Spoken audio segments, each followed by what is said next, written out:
Hi there, my name's Sarah and I'm the Operations Manager here at the Mullany Fund. Today I'm going to be delivering some training for our new mentors.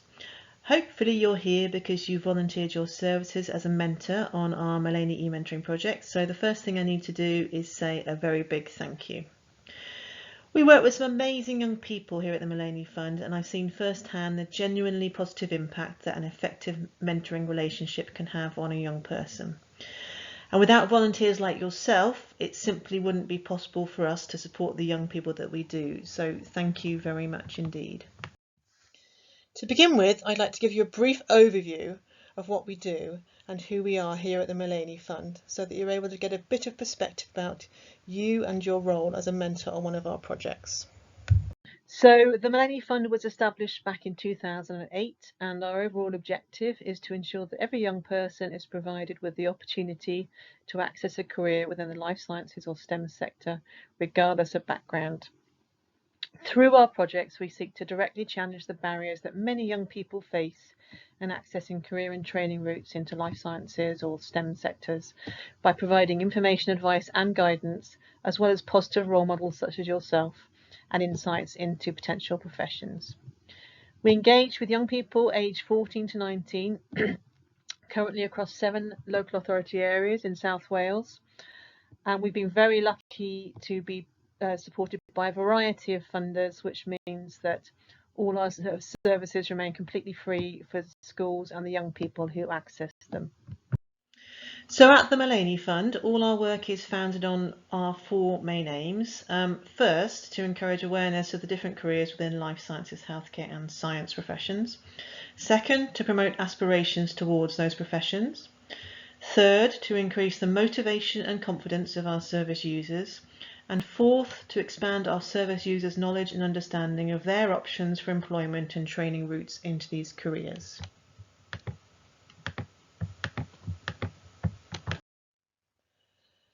In order to achieve these aims, we run 3 distinct programs of support.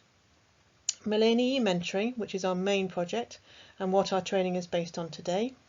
The Future Routes project, which is a limited scheme of work experience placements that we are able to offer young people through our partnerships with universities, GP practices, hospitals and other organisations. And then finally our Insight Talks, where professionals provide in-school or online talks, sharing their experience and provide insights into specific careers and progression paths. Today we're focusing on the Mullany e-mentoring project, as this is the programme that you're supporting by volunteering your time as a mentor. So how does it work? Well, initially students will complete a short online registration in which they outline their interests within life sciences or STEM subjects, and this is then used to match them with a suitable mentor. So for example, if a student is interested in nursing, we'll try and match them with a mentor who's a nurse or is studying to become one.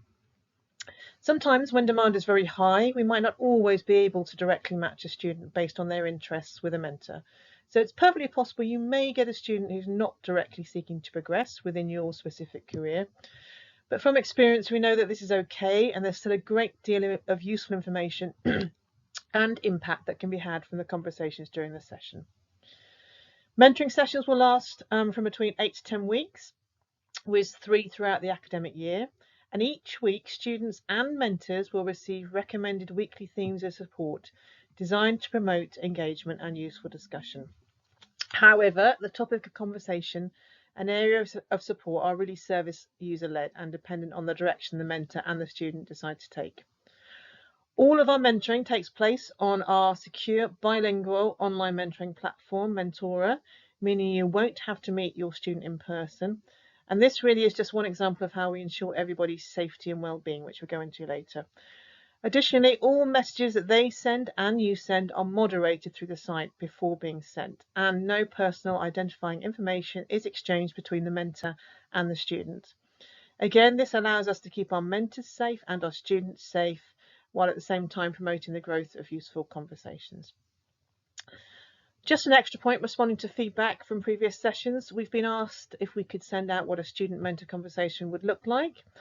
Unfortunately, no student-mentor conversation will look the same, as everyone is different, but we would advise don't be nervous about this if you take our tips into account, and if your student wishes to and is able to engage, the session will go well. So it's probably useful now for us to take a very brief look at the impact that our work has had on the young people involved. At the Mullany Fund, we're always eager to improve, and our services are shaped by the feedback and input we get from staff, students and mentors alike, either through exit questionnaires or focus groups. Over about 7 years, you can see from the percentages on the screen, we've had a fantastic and very real impact on the young people we work with. I won't go through all these individually, but you're welcome to come back to me with any questions about some of the percentages if you wish. So now we're going to talk a little bit more about exactly what mentoring involves, the sort of support you can expect to offer our students and what makes for effective communication. As ever, if you have any questions during this hour, please don't hesitate to interrupt me. So, on the screen now, we're getting examples of the qualities we look for in a mentor. Now, whilst I won't go through these in turn, especially as the list isn't an exhausted one, it's worth looking a little closer at one or two of these. For example, being positive and enthusiastic might seem obvious, but those qualities are absolutely key in developing an effective relationship with our students. Many of them will be encouraged to engage and be brave enough to ask questions, and so simple things like being enthusiastic and being positive will make a big impact. I've also included some qualities highlighted in red, which is important to remember that you're not. Despite many people assuming that they will be desirable for mentors to demonstrate, it's really important to remember that you're not a counsellor, confidant, friend or an expert. It's paramount that you as a mentor and the students are clear that you're not there to mentor them on mental health issues or to talk with expert detail on every possible topic of support. You're also not able to keep secrets or be their friend. We'll talk about this later and the importance of boundary setting, but establishing these at the start is vital to a successful mentoring relationship. It's really the classic friendly but not their friend approach. One of the best things about our mentoring project is that the students can shape the direction of their conversations, and they may want support in a variety of areas. You can see on the screen some examples of the types of support most commonly discussed during every session. We don't expect you to be experts on everything, obviously, and each week we will send mentors a theme of support. So, for example, if you're mentoring a Year 9 student, we'll say that on this particular week we think it would be good for you to discuss making the right GCSE options with them. We'll then provide mentors with online resources to help you talk knowledgeably about this, and we'll also send partnering resources to the young people to help them engage in meaningful conversations. That said, students may not want to talk about that specific area at that time. And much of the mentoring relationship will depend on your ability to adapt, but also to encourage students to discuss specific topics that you think will be useful for them. So it's really worth at an early stage giving thought to the students you'll be mentoring and to what some of their concerns, their challenges and their feelings might be. If you're mentoring an older student in sixth form, their concerns around university applications, for example, securing work experience and upcoming exams may be top of their list. Whereas with younger students, a general uncertainty about what careers they're interested in and simply how to get into certain roles might be more on their mind. Our mentors are fantastic at adapting their approaches depending on the needs and age groups of the students they interact with. And we're there to support you with advice, resources and information should you need it at any point during a session. And this ability to adapt will be more important than ever in the current circumstances, as students are likely to have new and developing concerns or questions that we can't yet anticipate. Rest assured that we continue to develop additional resources to help you support students with these, and we are producing more resources and guidance as and when there are policy changes. It might sound obvious, but communication is key to any mentoring relationship, never more so than when working with young people. Although it's impossible to provide too much training around communication in this session, there are a few important things to consider which will help you to adapt effective and positive communication with your student. Firstly, building rapport is essential. If possible, be the one to send the first message, as this will show your engagement and enthusiasm. Try to use friendly, informal language and ask open questions. If you can show interest in what their interests are and talk more than just about your studies, then this will set you off well. Try to keep your messages succinct. Don't write essays, as this can put some students off at the start. In your initial message, think of including questions which will help you to get to know them. We'll send out guidance on this later, but asking them about their future goals, their interests and what their favourite subjects are is always a good start. It's worth setting clear expectations in the first message also, which we'll talk about in the next slide. Simply try not to overload them with information at the start. Stay friendly and enthusiastic and it should all go pretty well. So let's talk a little bit about setting expectations, because doing so will help to structure the session and foster a positive and effective mentoring relationship. At the start, it'll be worth discussing how often you'll message per week. Students have been told that they have to send a minimum of 1 message per week, and we also ask that mentors do the same. However, of course, most mentors and students will send many more than 1 message every week. It will be good to outline the type of support you'll be able to offer and give examples of areas, and consider if it will be helpful to highlight a specific day each week that you'll be sending messages. At some point during the session, it's likely that you will need to help your students to set 1 or more multiple goals. It's also a really useful thing to do anyway at the start of any session, as this will allow you to help them progress throughout the 8 to 10 weeks in achieving this goal.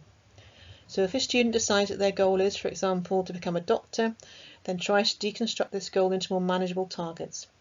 You can focus on turning challenges into positive targets that can help them overcome their barriers. So for a student who wants to become a doctor, a good target would be to find some relevant work experience, which, with no family or friend networks in this profession, may have seemed impossible to some of our students, before discussing it further. So I don't intend to go into too much detail about target setting, and of course you will have access to this training when it finishes today, but it's worth trying to make sure that when setting any targets with your students, that these targets are smart if at all possible.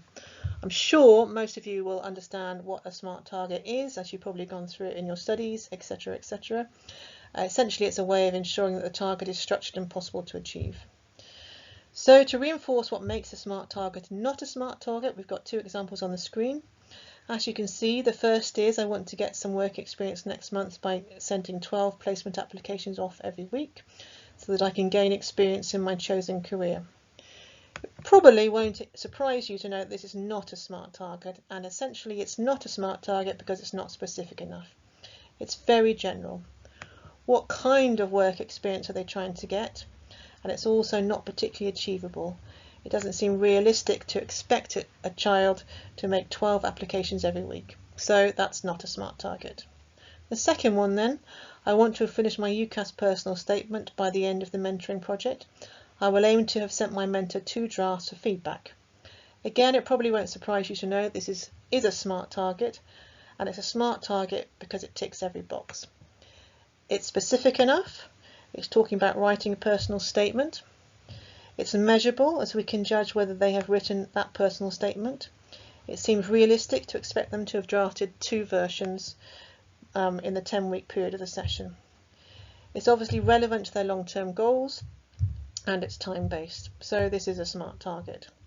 Don't worry too much about some of the structure of your targeting, but when you're helping to set goals, obviously this will come in handy.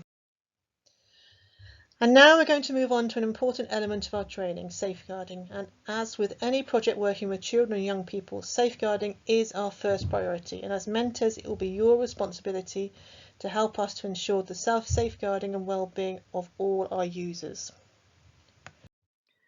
All of you should have received a safeguarding guidance document which outlines the process you should take in the event of a safeguarding concern or incident.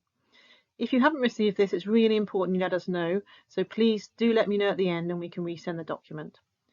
It's important to remember that our students represent a diverse group of people and each faces individual challenges and have very specific needs.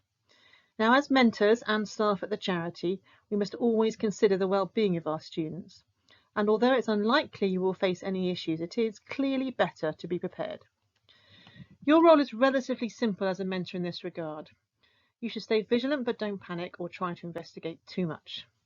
The Mullany Fund has a designated safeguarding lead, myself, Sarah James, and you should inform me as soon as possible with any disclosures made to you by young people or any concerns you have.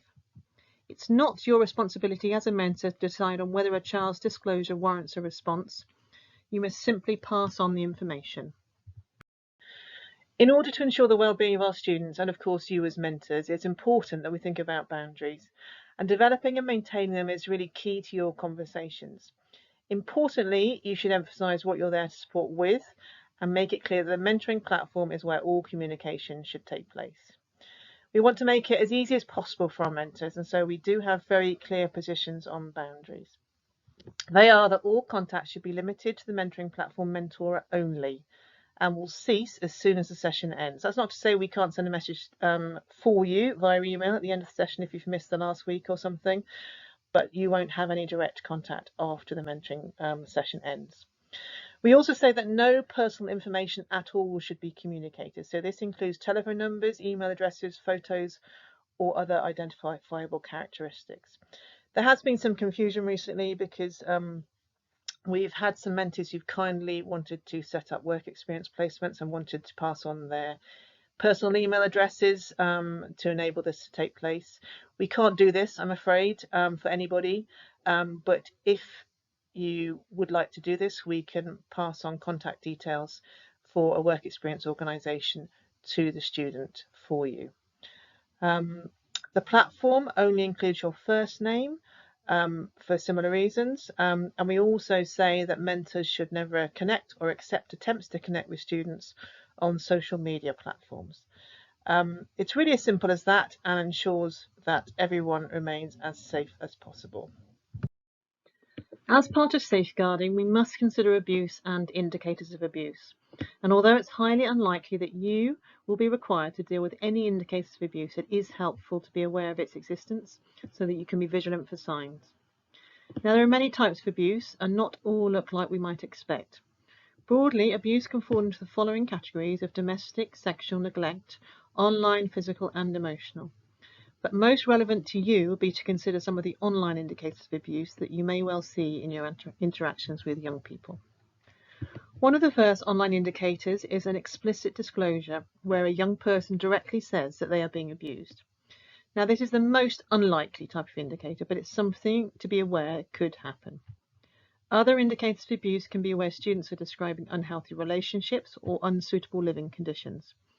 They may talk about being isolated from friends or family, or you may well see a dramatic change in the tone of their messages, or a sudden disengagement from their studies or from goals they were really previously enthusiastic about.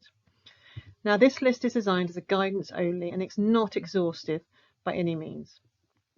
And it's also worth remembering that all messages are moderated, so chances are, if there's a type of abuse being indicated, then we will have caught it already. So you won't have to worry too much about this, but of course, you should always be aware. So let's take a look at what your response should be if, for whatever reason, an explicit disclosure manages to get through the moderation system and you receive a message from a student in which they say they're being abused. Now, it is possible that in the first instance they would have asked you to keep a secret. And on the screen and in the safeguarding guidance document, there's an outline of the process you should take in the event of a direct disclosure. Initially, keep calm and neutral and explain that you cannot keep a secret and that you will need to tell someone who can help them. This might put them off telling you, but it's important that you don't promise that you can keep it a secret. Next, remember that there's a record of the disclosure already, as we retain all messages sent on our chat space, so you don't need to worry about making additional notes. Remember not to ask any questions or make any judgmental statements. Simply reassure the student that they've done the right thing in telling you and that someone will now be able to help them. Finally, you need to contact the DSL at the Mullany Fund as soon as possible with this information. If this occurs outside of business hours and you are particularly concerned, you can ring 999 or you can ring the NSPCC number that we've put on the screen shortly. The DSL, with your information, will decide what actions to take and will advise you further. In the slightly more likely event that you develop a concern based on the student's behaviours, then the only thing you really need to do in this instance is contact the DSL as soon as possible and await for advice from us. So just to summarise the safeguarding points I've just made, your role in the programme is you're not a counsellor. You must never give out any personal information, including your number or email addresses. Do limit all your contact to the mentoring platform during the session and never contact with your student via social media. Do have a read of the safeguarding document after this session and ask us any questions if you have any.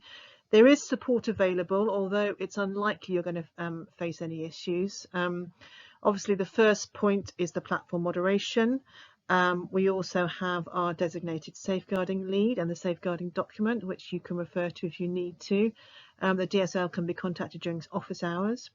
Also, in extreme circumstances, the NSPCC can be contacted outside of office hours if you have a concern, and all the details are on the screen there. Just to make a final point about confidentiality, to ensure the safety and well-being of students and mentors, the Mullany Fund have access to all conversations, and it's really important that you maintain your students' anonymity and you don't discuss the content of your conversations outside of the remit of this project. As a reminder, you'll have access to this training after the event, but contact details for the DSL and for the NSPCC out of hours hotline are now on the screen, and it's probably worth making a note of them somewhere so you can access them if you need to. So now that we've covered safeguarding, and you hopefully anyway feel a little more informed about how we ensure safeguarding of our students, we can move on to familiarising ourselves with the new e-mentoring space that we've developed. So we're very excited to have recently completed the development of our own in-house bilingual e-mentoring space, Mentora. All of our mentoring takes place on this secure platform, which is managed by the Mullany Fund. It's a relatively new development. We piloted it in the summer of 2022, so it's been around for about a year, and we've made changes in relation to feedback. But please do tell us about any problems, because some are popping up occasionally, as soon as possible, and preferably by email. So how do I join Mentora Mullany? You're able to download the Mentora Mullany app from either Apple App Store or Google Play sites. But if you prefer to work on a desktop or laptop, you can use the link that's on the screen. All mentors will have set up a Mullany Fund account when they registered as a mentor using an email and password. And you should use this email and password to sign into the Mullany Fund e-mentoring space. And then you'll be automatically matched with your student or students on the platform, ready to chat. It's as simple as that. So on the screen now, you can see the various channels that you will see once you've logged into Mentora. The first one is Mullany notifications, and this is where you can read weekly information and access any resources that are sent out by the Mullany Communication Officer to support what you're doing. The second channel, Admin Assistance. This is a route to ask any questions to the Project Communication Officer, and you'll also receive your responses to any questions you've asked here. Below this, you can see that this particular mentor has two students, Kian Shoned and Jemima. You click on the name of your student here to access the chat space. And obviously you click on the name of the one you want to talk to and write the message in there. Please note that you will get both email and notifications via the app if you're using it when you receive a message from your student or from admin, so you should be kept up to date in terms of their communication. We've tried to anticipate questions and answers about using Mentora Mullany, and we've put them all on our website, and they can be accessed at the address on the screen now. But if you have any further questions, please do not hesitate to get in touch. So I've talked a little bit previously about our moderation system, which is in place for safeguarding reasons, and I'm going to go into it in a little bit more detail here. For safeguarding reasons, all the messages you send your student will go through an automated filter before they're sent to your student. Certain words or symbols or numbers will flag up to administrators as risky. So if your message contains one of these words, the Mullany team will need to review it before it's sent to your students. Common and usually non-problematic examples in English and Welsh include meet or email, or at Hotmail, etc. for an email address, or mental. And swear words in both English and Welsh will obviously also be stopped, as will telephone numbers.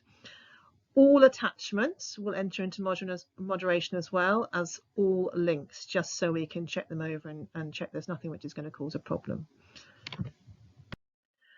Just to say though, it really is impossible for you to guess all the words which might cause a message to enter moderation, as the list is very, very long.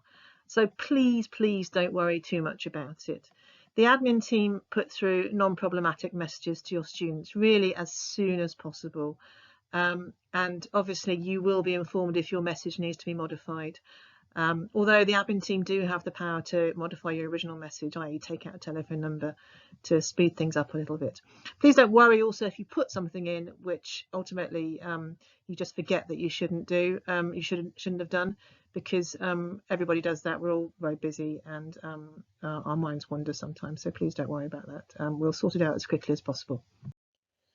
So as I said, as soon as you have a chance, please do log into the platform so that you have time to explore it before the students start engaging with you. But now, talking of that, we're going to discuss a little bit more about engagement and what to expect from our students. As a mentor, it's really helpful to remember that not every student is the same, and the nature of their age and the fact that they will often have many other commitments mean that not all of them will immediately engage with the mentoring when the session first starts. Now, we do ask that students and mentors send each other a minimum of one message per week, but that doesn't always happen, and it's actually often very likely that you'll send many more. But this is the minimum that we're working towards. It's perfectly possible that you may not receive a response to your message in the first week from a student, and it's really important actually not to be afraid to send a follow-up message. Our students can sometimes be very distracted. They've got a lot going on in their lives, and so if they see a follow-up message from you, and this can often be the prompt they need to respond and start engaging with the project. At the Mullany Fund, we're very keen to ensure that there is as much engagement as possible, obviously, and so we do monitor engagement across the platform. Every week, Mullany Fund staff will work with school staff.